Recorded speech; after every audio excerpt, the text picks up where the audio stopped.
ഇവരുടെ മുഖം ഒന്ന് സൂക്ഷിച്ചു വെച്ചേക്കിട്ട.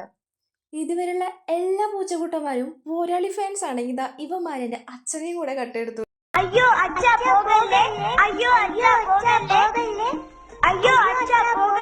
എനിക്ക് ആകെ ഒരു അച്ഛനെന്നെ ഉള്ളൂ എന്ന് വെച്ച് ഞാൻ കൊഞ്ചിച്ച് ലാളിച്ച് വളർത്തിന്റെ അച്ഛനെ ഒരു തട്ടിക്കൊണ്ടുപോയി ഗൈസ്. അല്ലാത്ത സമയത്തൊന്നും വലിയ മൈൻഡൊന്നും ഉണ്ടാവില്ല. പക്ഷേ ഈ കാലത്ത് പോകുന്ന സമയത്തും രാത്രി വരുന്ന സമയത്തും 24 മണിക്കൂർ ഞാനിവിടെ ഉണ്ട്. ഇവർക്ക് പാട്ട് വരെ പാടി കൊടുക്കാറുണ്ട്. പാട്ട് വരെ പാടി കൊടുക്കാറുണ്ട്. എന്നിട്ടും അച്ഛൻ കൊണ്ടുവരുന്ന ഗ്രേവിയിലും സിപ്പപ്പിലും ഒക്കെയാണ് ഇവരുടെ കണ്ണ്. ഇതൊക്കെ ശരിയാണോ? എങ്ങാണ്ടോ വരുന്ന സ്കൂട്ടിയുടെ ശബ്ദം കേട്ട് കഴിഞ്ഞാൽ ഇവർ വാതിലിൻ്റെ അവിടെ ഹാജരാവും. അതിന് വേണ്ടി ഞങ്ങളൊന്ന് വിളിച്ച് അതിനൊന്ന് മൈൻഡ് വയ്ക്കുക. ആഹാ, ഇതിനൊക്കെ എന്താ ചെയ്യുക? എൻ്റെ സ്വന്തം അച്ഛനെ വിട്ടു കിട്ടണമെന്നാണ് എൻ്റെ ഒരു അഭ്യർത്ഥന. അപ്പോൾ ഗൈസ്, ഓക്കെ, ബൈ, ടാറ്റ.